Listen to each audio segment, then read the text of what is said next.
बोलिए श्री शंकर भगवान की जय। रुद्र संहिता कुमार खंड श्री शिव महापुराण। ओम श्री सांब शिवाय नमः। ओम श्री गणेशाय नमः। ओम श्री शिवाय नमस्तुभ्यं। भगवान भोलेनाथ वंदना करने से प्रसन्न हो जाते हैं। जिन्हें प्रेम अत्यंत प्रिय है, जो सबको प्रेम प्रदान करने वाले हैं, वे स्वयं पूर्ण हैं। दूसरों की अभिलाषा को भी पूर्ण करते हैं। संपूर्ण संसिद्धि ऐश्वर्य के एकमात्र स्थान हैं, जो स्वयं सत्य स्वरूप हैं, सत्यमय हैं। सत्यात्मक ऐश्वर्य त्रिकाला बाधित हैं, जो सत्य प्रिय हैं। सत्य प्रदान करने वाले ब्रह्मा विष्णु जिनकी वंदना करते हैं, अपनी कृपा से विग्रह धारण करते हैं, ऐसे नित्य शिव भगवान की हम वंदना करते हैं। विवाहित्वा गिरिजां शंकरो लोक शंकरः गत्वा स्वपर्वतं ब्रह्मन् किमसार्धितद्दुदः कथं हि तनयो यज्ञे शिवस्य परमात्मनः यदर्थम् आत्मा रामो अपि सुबाहु शिवां प्रभु तारकस्य कथं ब्रह्मन् वधो भूदेव शंकर एतत् सर्वम् शेषेण वध कृत्वा दयामयी। भगवान भोलेनाथ शिवा के साथ विवाह कर कैलाश पर्वत पर विहार करते हैं। उनके सभी कार्य साधनों का विचार करते हुए भगवान भोलेनाथ कैलाश पर पहुँचते हैं। गणों के साथ नाना विधि का सुख प्रदान करने लगते हैं। विवाह उत्सव के बाद भगवान भोलेनाथ कैलाश पर्वत पर नाना प्रकार के सुख उत्पन्न करते हैं, विहार करते हैं। लोक धर्म का प्रवर्तन करने वाले शिव जी के भोग में प्रवृत्त होने पर उन शिवा का लंबा समय भी क्षण मात्र के समान बीत जाता है। एक समय इंद्रादि सभी देवतागण भगवान भोलेनाथ अभीष्ट को प्रसन्न करने के लिए मन से शंकर की शरण में जाते हैं। सभी देवतागण मिलकर के भगवान भोलेनाथ, महर्षि गौतम ने भी मोहिनी में आसक्त चंद्रमा को वियुक्त किया। इसी कारण उनका स्त्री से हाली को ब्रखली में कामाल सप्त देखकर हरिश्चंद्र निषेध गई।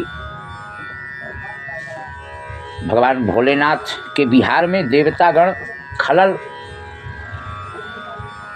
डालते हैं। शिव आराधना पर ऐसे दयालु भगवान भोलेनाथ जिस प्रकार बृहस्पति के द्वारा मना करने पर बृहस्पति को पत्नी हरण का दुख मिला, शिव जी की आराधना करने पर तारा को प्राप्त किया, जिससे उनकी विरह व्यथा दूर हो गई। राजा हरिश्चंद्र द्वारा निषेध किए जाने पर उन्हें विश्वामित्र का कोप भाजन बनना पड़ा और वे स्त्री पुत्र तथा राज्य से भी दूर हो गए। उन्होंने शिव आराधना किया, अपने कष्टों से छुटकारा प्राप्त करते हैं। इसी प्रकार अजामिल ने भी ब्रखली को भय के कारण किसी देवता ने भी मना नहीं किया। निषेक वीर सिंचन से सब कुछ साध्य है। हे विधे, निषेक बलवान है, निषेक ही फल देने वाले हैं। निषेक का कौन निवारण कर सकता है। इस प्रकार भगवान भोलेनाथ के द्वारा कार्तिकेय का जन्म होता है। अब वो कैसे जन्म होता है कि शंकर जी के भोग का वह काल देवताओं के वर्ष से 1000 वर्ष पर्यंत का होता है। देवगणों 1000 दिव्य वर्ष पूर्ण हो जाने पर देवताओं का वहाँ जाकर अनेक प्रकार के उपाय करते हैं, जिससे उनका तेज पृथ्वी पर गिरे। उसी तेज से प्रभु शंकर का वीर से ही कोई बालक उत्पन्न लेगा। भगवान भोलेनाथ को याद दिलाने के कारण बिहार में माता पार्वती के साथ वो विहार कर ही रहे थे अपने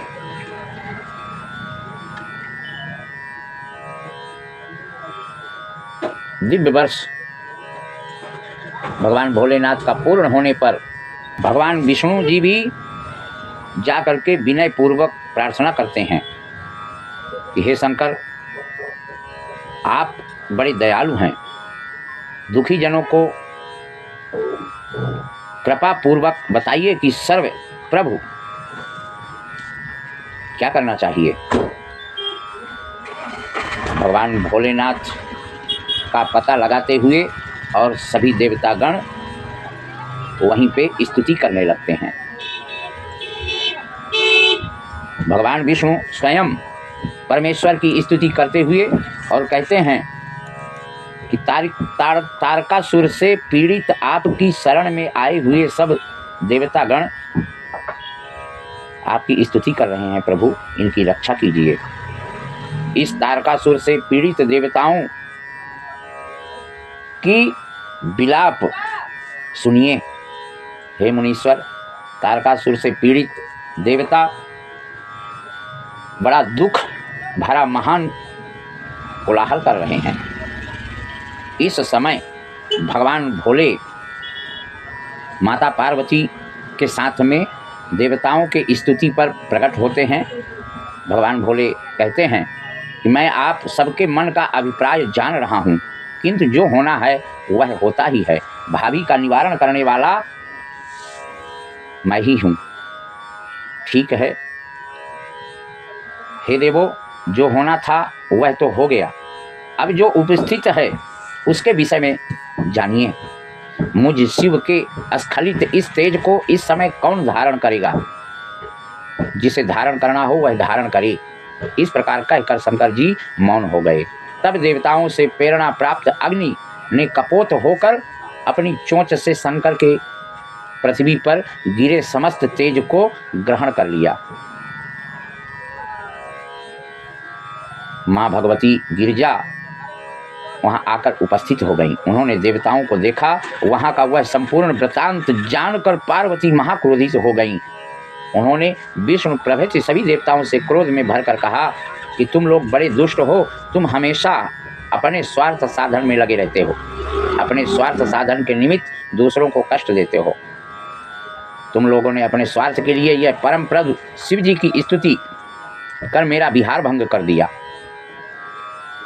हे देवो, इसी कारण मैं बंध्या हो गई। हे देवताओं, मेरा विरोध करने से तुम देवताओं को कभी सुख प्राप्त नहीं होगा। तुम दुष्ट देवताओं को इसी प्रकार महादुख प्राप्त होता रहेगा। माता पार्वती सभी देवताओं को ऐसा बोल करके और शाप देकर क्रोधपूर्ण हो शिव के तेज का भक्षण करने वाले अग्नि से कहा, हे अग्नि, आज से तुम सर्वभक्षी होकर सदैव दुख प्राप्त करोगे। तुम्हें शिव तत्व का ज्ञान नहीं है, तुम देवगणों का कार्य करने वाले मूर्ख हो। हे दुष्ट, तुम बड़े दुर्बुद्धि हो, शिव जी के तेज का भक्षण किया है, यह अच्छा नहीं किया। इसी प्रकार देवता बोलने लगे कि हे गिरिराज, हे गिरिजा, यह क्या हो गया? निश्चय ही आपकी माया को समझना बड़ा कठिन है। ब्रह्मा जी कहते हैं, इत्या कर्मण्या अमरुणतिम परमेशा शिवापति आज गाम दूतम द्वार यत्र देवा स्थिता मुनि आगतम शंकरम द्वार सर्वे देवाश्चाच्युता प्रणम तुष्टभू प्रीत्या नर्तका भक्तवत्सला शंभो शिव महेशान त्वां नतः अस्म विशेषतः रक्षणा शरणापन्नान दहिमाना शरीतसा। सभी देवतागण क्षमा मांगने लगते हैं, हम लोग निश्चित ही मर जाएंगे। दुख का निवारण करने में आपके बिना कौन सामर्थ्य है। हे वत्सल भगवान,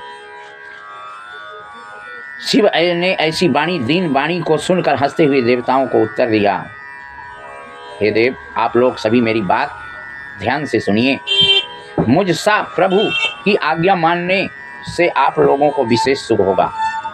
शुभ का स्वर्णिम आभा वाला अद्भुत इस सुंदर कांति वाला वह तेज भूमि पर गिरकर पर्वताकार हो गया और अंतरिक्ष का स्पर्श करने लगा। श्री हरि सहित सभी देवगण सुखी हो गए और भक्त वत्सल परमेश्वर शिव की स्तुति फिर से करने लगते हैं। अग्नि कहते हैं, मैं मूर्ख हूँ तथापि आपका सेवक हूँ, मेरे अपराध को क्षमा करें, मेरे दाह का निवारण करें। हे स्वामी, आप दीन वत्सल परमेश्वर सदा शिव हैं। इस प्रकार प्रसन्नता से अग्निदेव ने दीन वत्सल शिव से कहा। शिव कहते हैं, पाप की अधिकता के कारण ही तुमने यह अनुचित कार्य किया है, मेरे तेज का भक्षण कर लिया। अब मेरी आज्ञा से तुम्हारे दाह का निवारण हो जाएगा। अब तुम मेरी शरण में आ गए हो, इससे मैं प्रसन्न हूँ। अब तुम्हारा सारा दुख दूर हो जाएगा। सुलक्षणा, अब तुम किसी सुलक्षणा स्त्री में मेरे रेत को प्रयत्न पूर्वक स्थापित करो, इससे तुम दाह मुक्त होकर विशेष रूप से सुखी हो जाओगे।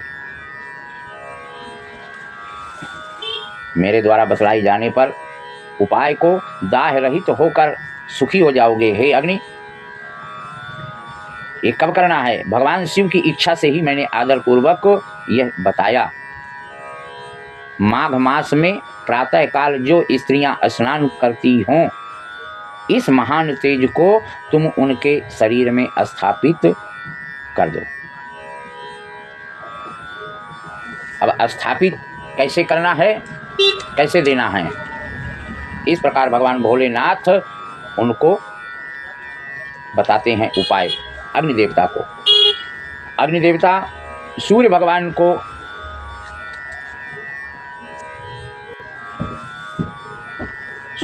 को अग्नि ने कहा, प्रभु इसको संभालिए। भगवान शिव के उस असहनीय तेज को धारण करने में असमर्थ होने के कारण हिमालय प्रकंपित हो गया, क्योंकि सूर्य द्वारा बताया हुआ वह उपाय था कि किसी भी स्त्रियों के गर्भावस्था देकर उनके पति कोई स्वीकार नहीं करेंगे। हे भगवान, शिव की माया से मोहित हुए 6 पत्नियां अपने शीत का निवारण करने के लिए वहां कहाँ जाती हैं? माघ मास में प्रातः काल स्नान करने जाती हैं। सप्तऋषियां स्नान करने जाती हैं। स्नान करके वही स्त्रियां अत्यंत ठंड से पीड़ित हो गईं और उनमें से 6 स्त्रियां अग्निज्वाला के समीप जाने की इच्छा से वहां पहुंचती हैं, जहां अग्निदेव ने सूर्य के द्वारा वहां प्रस्थापित हुए थे। उन्हें मोहित देखकर सुचरित्रा ज्ञानवती देवी अरुंधति ने शिव की आज्ञा से उन्हें जाने से विशेष रूप से वो उस अग्नि के पास मना किया, लेकिन भगवान शिव की माया के कारण 6 ऋषि पत्नियां अपने शीत का निवारण करने के लिए वहां हठपूर्वक पहुंचती हैं।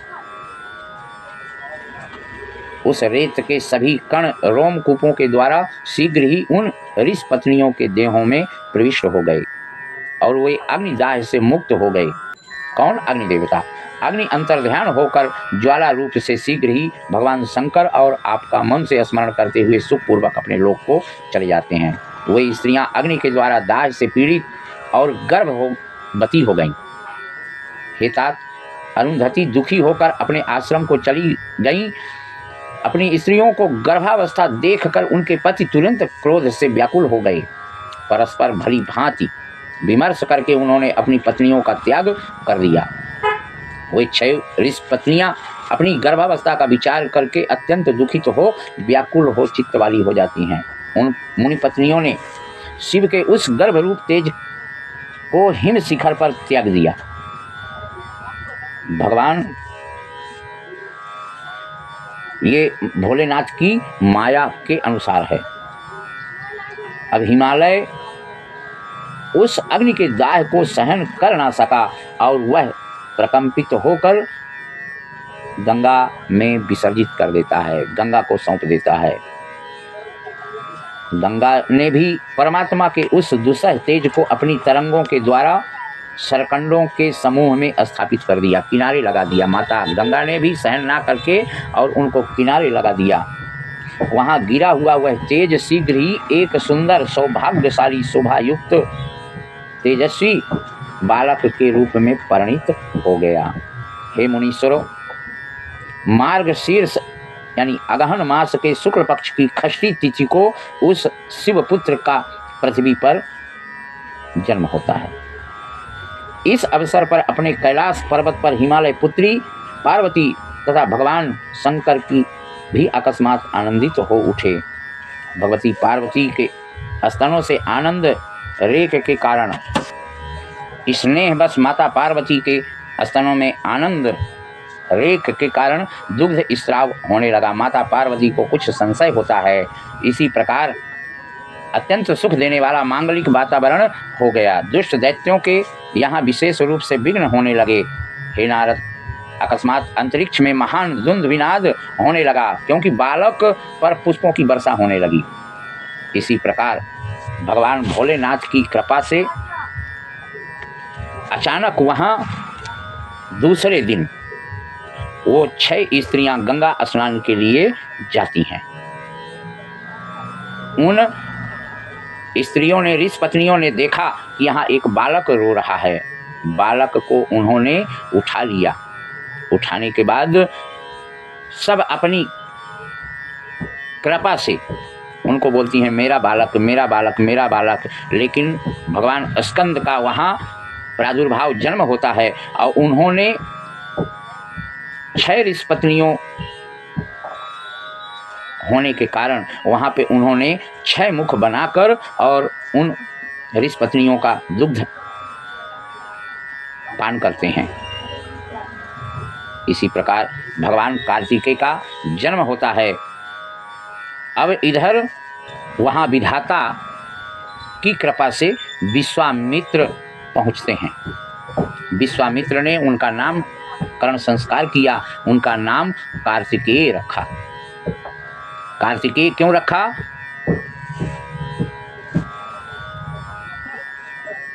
भगवान विश्वामित्र को वहाँ जब भेजते हैं, भगवान विश्वामित्र ने उनका नामकरण संस्कार किया और उनको दिव्य तेज प्रदान किया।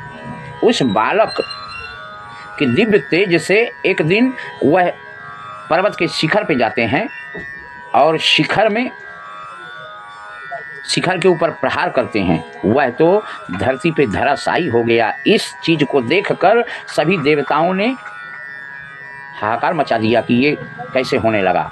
वहाँ इंद्र भी आते हैं और इत्यादि गण आते हैं। इंद्र ने अपने वज्र से उस बालक पे प्रहार करता है, जिससे उस प्रहार के बाएं हाथ दाहिने बाएं बाहु में प्रहार किया उन्होंने। कौन? इंद्र ने। जब प्रहार किया तो उसमें से 2 पुरुष उत्पन्न होते हैं, पहला शाख और दूसरा विशाख। तीसरा प्रहार हृदय में करते हैं, उससे नैगम नाम का पुरुष उत्पन्न होता है। अब चारों महाबल संपन्न महावीर इंद्र को भी मारने के लिए बड़ी शीघ्रता से दौड़ पड़ते हैं। इंद्र भयभीत होकर के और वहाँ से भाग खड़े होते हैं। देवगणों के सहित इंद्र उनसे भयभीत हो उठे, विस्मित हो उस स्थान से अपने लोक को चले गए, किंतु उन्हें भी पराक्रम के रहस्य का ज्ञान नहीं हुआ। विविध प्रकार के लीला करने वाले उस बालक ने निर्भय होकर वहीं पर स्थित हो गया। उसी समय कृतिका नाम वाली 6 स्त्रियां वहां स्नान के लिए आईं। उन्होंने प्रभावशाली उस बालक को देखा। सभी कृतिकाओं ने उस बालक को ग्रहण करना चाहा कि हम ले लेवे, हमारा पुत्र है, हम ले लेवे। लेकिन उसी समय ग्रहण करने की इच्छा से उन्हें परस्पर विवाद होने लगा। उस विवाद को खत्म करने के लिए वो बालक अपनी 6 मुख बना लेते हैं। अब सब स्त्रियों का स्तनपान किया, जिससे वह परम प्रसन्न हो उठी और अपने धाम को लेकर के चली जाती हैं। अब उधर उन्होंने पालन पोषण किया, उस बालक को बड़ा करती हैं। पार्वती के कहने पर शिव द्वारा देवताओं तथा कर्म साक्षी धर्मादिकों से कार्तिकेय के विषय में जिज्ञासा करने लगती हैं और अपने गणों को पता लगने के कारण कृतिकाओं के पास भेजती हैं। अब वहाँ सभी देवगण जाते हैं और भगवान कार्तिकेय से बातचीत करते हैं।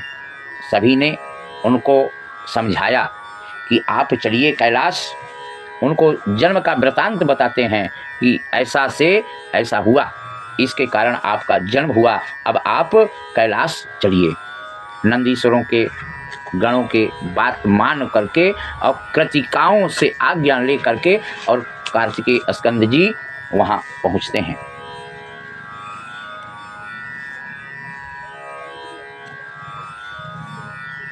फिर से माता पार्वती कहती हैं कि हे देवादिदेव, आप मेरे ईश्वर मुझे पति रूप से प्राप्त हुए हैं, योगियों में श्रेष्ठ। बिहार में प्रवृत्त हुए हम दोनों, उस समय देवताओं के साथ आपने मेरी रति को भंग कर दिया। हे विभो, आपका वह तेज मेरे उदर में न जाकर पृथ्वी पर गिरा था, इसलिए उसको किसी देवताओं ने छिपा लिया था। वही जो अग्नि ने उस तेज को भक्षण कर लिया था, उसी को माता पार्वती बता रही हैं। भगवान भोलेनाथ कहते हैं कि उसको कोई अगर छिपा लेता है, वह निष्कपट भाव से बता रहा हूँ कि वह पापी हो जाएगा। इस प्रकार सभी देवता वहाँ बैठे बता रहे हैं कि पृथ्वी बोली कि मैं उस असहनीय तेज को धारण करने में अपने को असमर्थ पाकर अग्नि को सौंप दिया। अग्नि बोले, कपोत रूप से आपका तेज धारण करने में असमर्थ रहा, इसलिए मैंने उसे दूसरे तेज को कैलाश पर्वत को दे दिया। कैलाश बोले कि मैं उस तेज को सहन ना करने के कारण गंगा जी को दे दिया। गंगा भी उस तेज को ना सहन कर सकी। गंगा के पावन तट पर सरपत के वन में गिरा हुआ वह तेज तत्काल अत्यंत सुंदर बालक हो जाता है। वही बालक ये कार्तिकेय हैं। संध्या बोलती हैं कि उन कृतिकाओं ने आपके पुत्र का पालन पोषण करके कौतुक के साथ बड़े प्रेम से उसका नाम कार्तिक रखा है। बोलिए कार्तिक भगवान की जय। इस प्रकार कार्तिकेय जी कैलाश पर जब पहुंचते हैं तो ये माता बखान करती हैं। कुमार कार्तिकेय को सूर्य ने मन की गति से चलने वाला उत्तम रस दिया, यमराज ने दंड दिया, चंद्रमा ने अमृत पूर्ण घट प्रदान किया, अग्नि ने प्रसन्न होकर अपने पुत्र को महाशक्ति प्रदान की। इस प्रकार सभी देवताओं ने मिल करके और उनको उपहार देते हैं। कुबेर ने गदा दिया, ईश्वर ने प्रसन्नता से अपना त्रिशूल दे दिया। सभी देवता प्रसन्न होकर अनेक शस्त्र अनेक प्रकार के उपहार अर्पित करते हैं। कामदेव ने प्रसन्न होकर अपना कामास्त्र गदा तथा अपनी आकर्षक एवं वशीकरण विद्याएं परम प्रसन्नता से उन्हें प्रदान करते हैं। विशिष्ट प्रकार का रत्न जटित नूपुर तथा हिमालय ने दिव्य भूषण एवं वस्त्र प्रदान किए। गरुड़ ने चित्रबहरण मयूर नाम का अपना पुत्र तथा ज्येष्ठ भ्राता अरुण ने चरणों से युद्ध करने वाला महाबलवान ताम्रचूर्ण दिया। मंद मुस्कान वाली पार्वती ने अत्यंत प्रसन्नता होकर पुत्र को परम ऐश्वर्य एवं चिरंजीवी होने का वरदान प्रदान करती हैं। बोली पार्वती मैया की जय। इस प्रकार कार्तिकेय भगवान अस्त्र शस्त्र से सुशोभित होते हैं। उन्होंने बाल लीलाएं की, खूब प्रकार का दया सिंधु दया सागर भक्त वत्सल तथा सब प्रकार के सेवा के योग्य ब्रह्मा विष्णु तथा समस्त देवगण परमेश्वर की स्तुति करते हैं। पार्वती नंदन स्कंदः परमेकः परंतपः परमात्मात्मदः स्वामी सतां च शरणार्थिनाम दीनानाथ महेश शंकर सुत त्रैलोकनाथ प्रभो मायाधीश समागतो अस्मि शरणं मां पाहि विप्रियः तं सर्वं प्रभुरात्मताय अखिल विद ब्रह्मादिदेवैः स्तुतः तं मायां प्रतिरात्म भक्त सुखदो रक्षा परो मायिकः। इस प्रकार सभी देवतागण उनको अस्त्र शस्त्र प्रदान करके और भगवान भोलेनाथ की एवं कार्तिकेय महाराज की स्तुति करते हैं, प्रसन्न करते हैं। भगवान भोलेनाथ कार्तिकेय को कहते हैं कि आपका जन्म एवं इन देवताओं का रक्षा करना आपका धर्म है। आपको इसीलिए सभी देवता लोग आपकी स्तुति करते हैं। कार्तिकेय पूछते हैं कि भोले, हे पिता परमेश्वर, मुझे क्या करना होगा? भगवान भोलेनाथ कहते हैं, महाबली तारकासुर का देवताओं के साथ मिल करके और आपको युद्ध करना होगा और उसका विनाश करना होगा। सभी देवतागण उनको अध्यक्ष बनाकर वहां से अपनी सेना लेकर और पहुंचते हैं। जैसे पहुंचे उस समय महाबली तारकासुर भी देवगणों को देखकर बहुत बड़ी सेना लेकर और वहां बलपूर्वक सिंहनाद करते हुए सभी देवी देवताओं से युद्ध करने लगता है। तब भगवान भोलेनाथ आकाशवाणी करते हैं कि हे देवगण, आप लोग जो कुमार को आगे करके युद्ध करने के लिए उद्यत हुए हैं, इससे आप लोग संग्राम में दैत्यों को जीतकर विजयी होंगे। कई महीनों तक युद्ध चलता रहा। सभी देवी देवता बलवान समस्त सेना के साथ युद्ध करते रहे। भगवान की जब महिमा हुई तो रण में कुशल, त्रिशूल, श्रेष्ठ पास, खड्ग, परश एवं पटस से प्रहार करने लगते हैं। उसी समय तारक को त्रिशूल से अत्यधिक आहत होना पड़ता है। वह क्षण भर में मूर्छित होकर भूमि पर सहसा गिर पड़ा। इसके बाद उस दैत्य श्रेष्ठ तारक ने मूर्छा त्याग कर बड़ी शीघ्रता से उठकर वीरभद्र पर शक्ति से बलपूर्वक प्रहार किया। पराक्रमी महातेजस्वी वीरभद्र ने अपने घोर त्रिशूल से शीघ्र ही उस तारकासुर पर प्रहार करता है, लेकिन गणों के मुखिया महाबली कार्तिकेय महाराज ने असुर नायक तारकासुर के ऊपर प्रहार करते हैं और वहां भगवान कार्तिकेय ने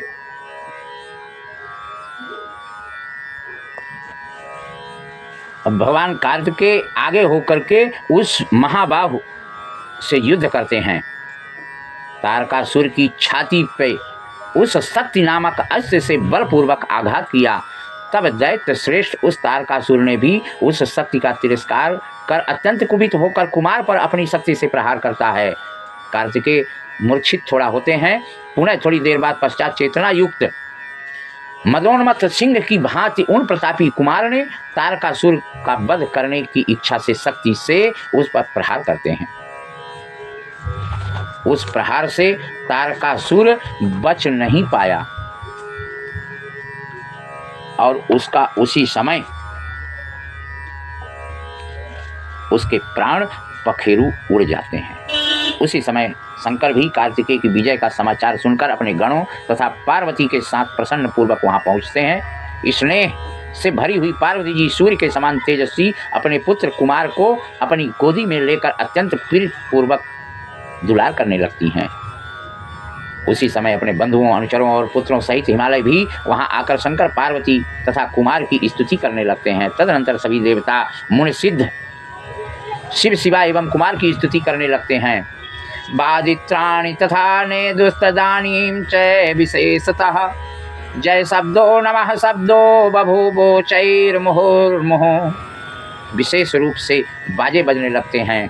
ऊंचे स्वर से जय शब्द तथा नमः शब्द का उच्चारण बार बार होने लगता है। इंद्र आदि देवता, ब्रह्मा, विष्णु, मुनि, अन्य सब कुमार को आगे कर प्रेम पूर्वक उनकी आरती उतारते हैं और उत्सव मनाते हैं और सभी अपने अपने स्थान को भगवान शंकर की स्तुति करते हुए और जाते हैं। भगवान भोलेनाथ माता पार्वती भवानी के साथ अपने कैलाश पर्वत में कार्तिकेय को लेकर के और चले जाते हैं। बोलिए शंकर भगवान की जय।